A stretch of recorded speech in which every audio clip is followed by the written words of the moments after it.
ताज्या बातम्यांसाठी पाहत रहा तिचा सागर न्यूज।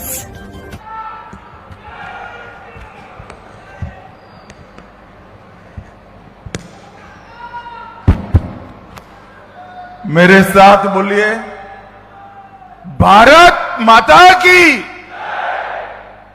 अरे भाई, ऐसी आवाज नहीं चलेगी। आज 95 साल के एक पुरुषार्थी जीवन का सम्मान किया है। दादा अवाड़े के सम्मान में सभी लोग दोनों हाथ उठाइए, जरा उठाइए दोनों हाथ और प्रचंड आवाज से मुट्ठी भींचकर भारत माता का जयकारा लगाएंगे। बोलिए, भारत माता की जय श्री राम। और एक बार शिवाजी महाराज का भी जयकारा लगाएंगे। मेरे साथ बोलिए, जय जय जय जय जय शिवाजी, जय जय जय जय जय भवानी। आज के इस कार्यक्रम में मेरे साथ मंच पर उपस्थित महाराष्ट्र शासन के यशस्वी मुख्यमंत्री श्रीमान देवेंद्र फडणवीस जी, श्रीमान एकनाथ शिंदे जी, महाराष्ट्र शासन के लोकप्रिय उप मुख्यमंत्री, जरा जोर से ताली बजाना। आज जिनके सम्मान के लिए हम यहां आए, दादा अवाड़े जी के लिए जोर से ताली बजाना जरा।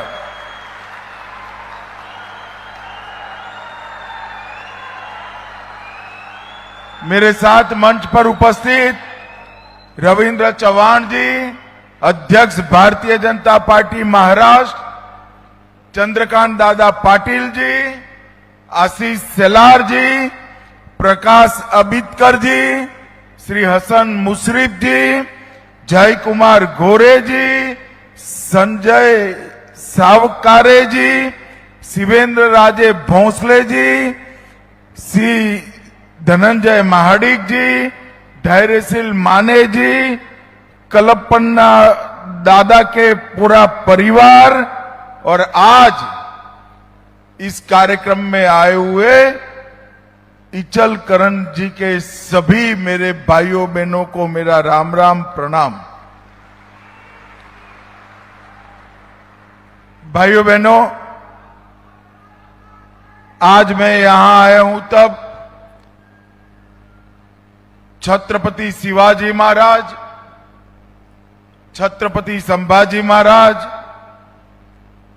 महात्मा ज्योतिबा फूले, क्रांति ज्योति सावित्रीबाई फूले, छत्रपति साहू जी महाराज, महारानी ताराबाई और बाबा साहेब आंबेडकर, इस सभी महानुभावों को प्रणाम कर कर मेरी बात की शुरुआत करता हूं। मैं जब यहां आया हूं तब श्रीमान नारायण राव घोरपड़े जी को भी प्रणाम करता हूं, क्योंकि इचल करण जी का आज का जो स्वरूप है, आज का जो वैभव है, विकास है, इसकी नींव श्रीमंत नारायण राव घोरपड़े जी के समय में डालने का काम हुआ था।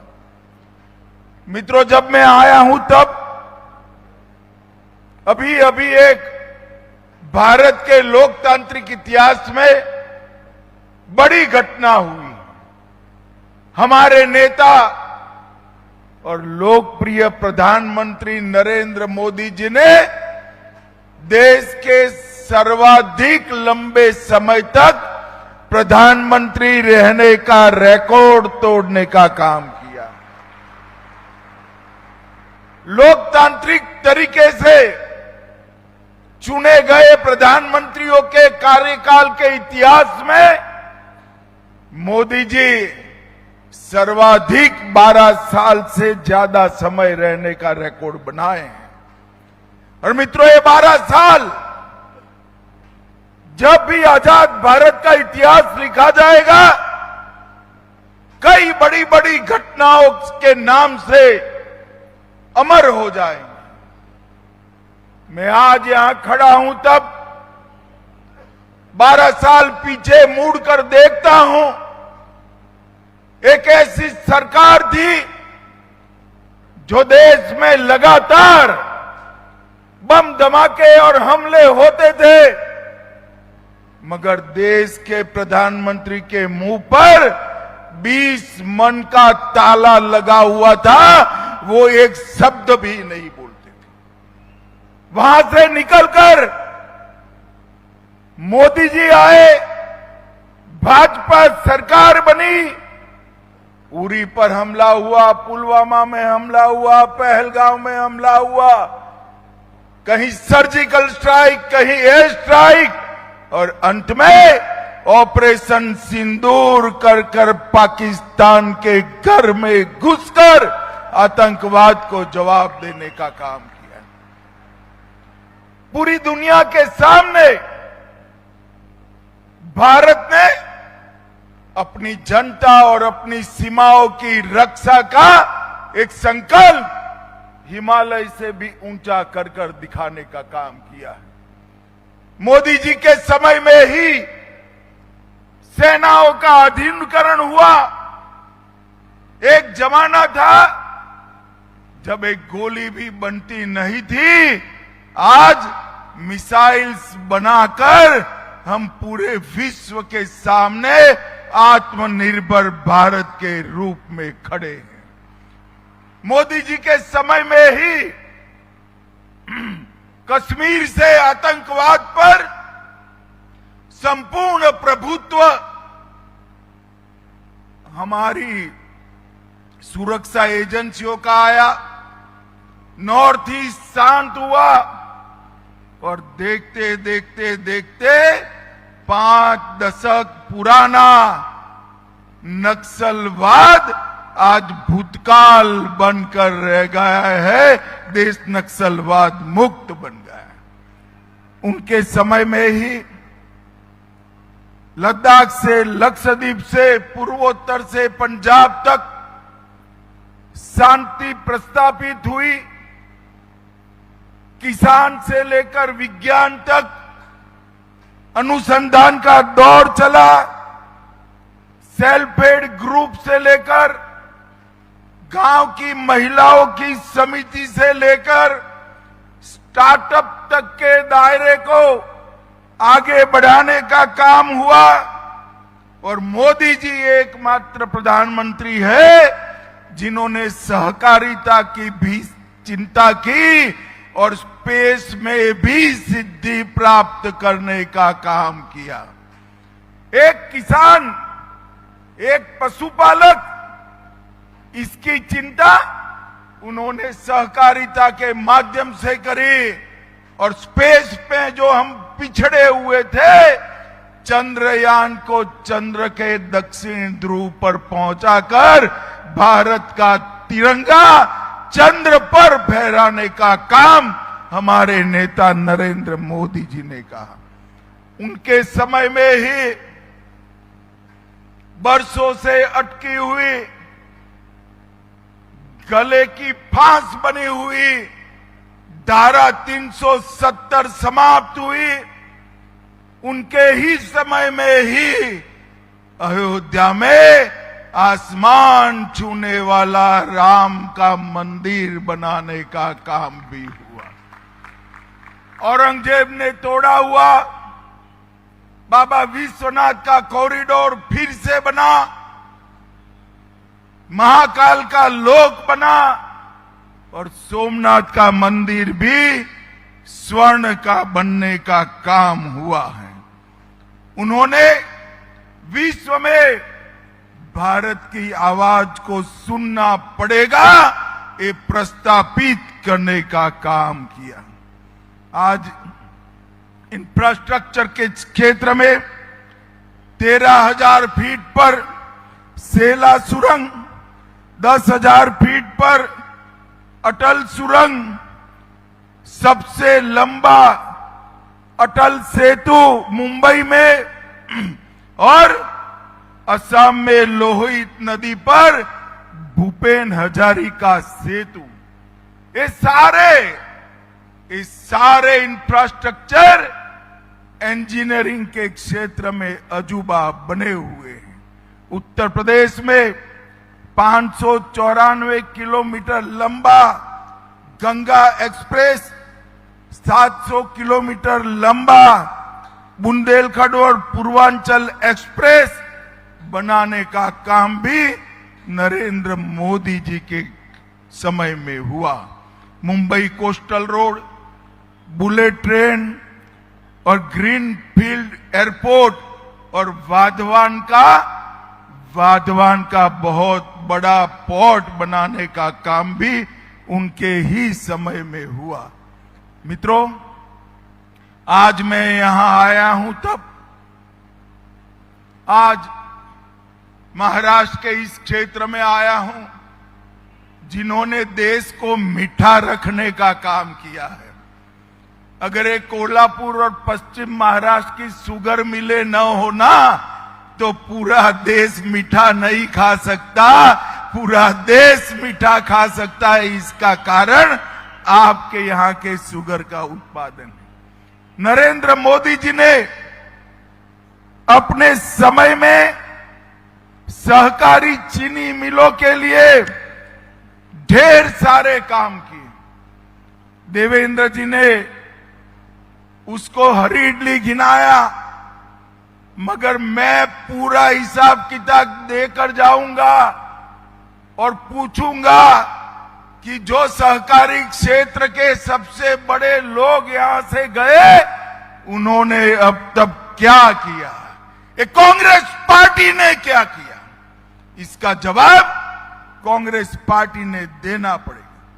2016 से देश के गन्ना किसान एक मांग कर रहे थे कि गन्ना फैक्ट्री से, शुगर फैक्ट्री से जो मुनाफा आता है उस पर टैक्स न लगे। कोई नहीं करता था, मगर नरेंद्र मोदी जी ने एक ही झटके में 46,000 करोड़ रुपए के इनकम टैक्स को माफ कर गन्ना मिलों को नया आयुष्य दिया। जब कोरोना के बाद सभी गन्ना मिलें आर्थिक संकट में थी, मोदी जी ने निर्णय किया 10,000 करोड़ से ज्यादा ऋण सिर्फ महाराष्ट्र की गन्ना मिलों के लिए एनसीडीसी से दिया। जब मोदी जी आए उसके पहले इथेनॉल ब्लेंडिंग 1.5% था, 1.5%। परसों ही निर्णय हुआ है, अब इसको 30% तक ब्लेंडिंग ले जाने का काम भारतीय जनता पार्टी की सरकार ने किया है। मल्टीफीड संयंत्र बनाए, इथेनॉल पर से जीएसटी 28 से घटाकर 5% किया और इंडियन पोटास लिमिटेड ने बंद पड़ी हुई शुगर मिलों को भी चालू करने का काम किया। मित्रों, हम महाराष्ट्र में जितनी भी सहकारी मिलें हैं, कोऑपरेटिव सहकारी मिलें, उसमें से कुछ मिलें ऐसी हैं जो इथेनॉल का कारखाना नहीं डाल सकती, सीबीजी नहीं बना सकती, इसके आगे के केमिकल प्रोसेस कर साइट्रिक एसिड का निर्माण नहीं कर सकते हैं। हम यही पश्चिम महाराष्ट्र में कोल्हापुर जिले में ही एक कोऑपरेटिव संयंत्र भारत सरकार लगाने जा रही है 1500 करोड़ रुपए से, जो सभी चीनी मिलों के इस सारे प्रोडक्ट बनाकर इसका मुनाफा वापिस चीनी मिलों में भेजेंगे। और मैं देवेंद्र जी को कहना चाहता हूं, हमारी दरखास्त जैसे ही देवेंद्र जी के पास पहुंची, एक ही फोन कॉल में, अभी तो फोन रखकर मैं एक मीटिंग कर वापिस आया, देवेंद्र जी की स्वीकृति मिल गई और 3 महीने के अंदर ही ये संयंत्र कोल्हापुर में लगने जा रहा है। इसी तरह से national heavy engineering cooperative Pune और 1500 करोड़ लगाकर इस संयंत्र को हम फिर से चालू करेंगे, जो देश भर की और दुनिया भर में शुगर मिल सप्लाई करने का काम करेगा, डेयरी के संयंत्र बनाएगा, इथेनॉल के संयंत्र बनाएगा, साइट्रिक एसिड और गोबर से या सीरे से सीबीजी गैस बनाने का संयंत्र भी वहीं बना जाएगा। और ये संयंत्र बनाने का पूरा मुनाफा भी महाराष्ट्र की शुगर मिलों में वापस भेजा जाएगा। महाराष्ट्र की शुगर मिलों में ये 2 संयंत्र आने वाले दिनों में महाराष्ट्र की कोऑपरेटिव इंडस्ट्री को बहुत बड़ी ताकत देने वाले हैं। भाइयों बहनों, कांग्रेस पार्टी ने कभी किसानों की चिंता नहीं की। 10 साल तक वो आए। आज भी राहुल बाबा का भाषण सुनोगे, हमने किसानों का ऋण माफ किया था। अरे राहुल बाबा, जरा देश के किसानों को बताओ, 10 साल में आपने कितना ऋण माफ किया था? सिर्फ 60,000 करोड़ रुपया। इकल करेंसी वालों, जरा रिपीट करिए, कितना किया था ऋण माफ? 60,000 करोड़। जोर से बोलिए, कितना किया था? नरेंद्र मोदी जी ने ये 12 साल में, इन्होंने 10 साल में 60,000 करोड़ का ऋण माफ किया। मोदी जी ने ये 12 साल में 22 किस्तों के माध्यम से 4,28,000 करोड़ रुपया किसान के बैंक अकाउंट में डाला है। हर साल 6,000 रुपया मोदी जी डालते। एक और कांग्रेस ने 12 साल में, 10 साल में 60,000 करोड़ रुपया माफ किया। और दूसरी ओर नरेंद्र मोदी जी ने 12 साल में 4,28,000 करोड़ रुपया किसान को सीधा बैंक अकाउंट में जमा किया, चाहे ऋण लिया हो चाहे न लिया हो। और भाइयों बहनों, मोदी जी ने डेयरी मंत्रालय और कोऑपरेटिव मंत्रालय बनाकर इस देश के ग्रामीण विकास में सहकारिता की भूमिका को फिर से एक बार मजबूती के साथ रखने का काम किया है। और मित्रों, देवेंद्र जी ने अभी इकल करेंसी की सभी बातें समाप्त कर दी है। मेरा आपसे इतना ही कहना है कि सरकार ऐसी चुनिए जो आपकी चिंता करे, आपके विकास के लिए 5 साल तक मेहनत करती रहे। और इकल करेंसी तो ऐसी जगह है जहां विधायक हो, सांसद हो, कॉरपोरेशन हो, सबका सब आपने कृपा कर एनडीए को दे दिया है। इकल करेंसी वालों का तो महाराष्ट्र सरकार और भारत सरकार दोनों पर अधिकार है। मित्रों, मोदी जी के ये 12 साल एक शुरुआत है। आने वाले दिनों में अनेक सालों तक भारतीय जनता पार्टी और एनडीए का शासन रहने वाला है। और मोदी जी ने जो कल्पना की है 2047 में पूर्ण विकसित भारत बनाने की संकल्पना, ये भारतीय जनता पार्टी ही पूरी करने वाली है। मैं आज फिर से दादा अवाड़े ने जो इतने लंबे समय तक सहकारिता क्षेत्र की सेवा कर एक मजबूत उदाहरण पूरे देश में प्रस्तुत किया है, उसको 2 हाथ जोड़कर सम्मान से प्रणाम करना चाहता हूं। और देवेंद्र जी ने कहा कि आप जरूर आइएगा शताब्दी में। देवेंद्र जी, वादे की जरूरत नहीं है। इतने सारे लोगों के सामने मैं कह देता हूं कि दादा की शताब्दी में मैं जरूर आऊंगा जब उनके 100 साल होंगे। फिर से एक बार इकल करंची वालों का बहुत बहुत मनपूर्वक धन्यवाद। आज यहां पर एक छोटा सा कार्यक्रम था, सहकारी बैंक के मुख्यालय का उद्घाटन और साकार कारखाने का दादा के नाम से एक नए सिरे से शुरुआत। इसमें आप इतनी बड़ी संख्या में आए, आप सभी का बहुत बहुत धन्यवाद। वंदे मातरम।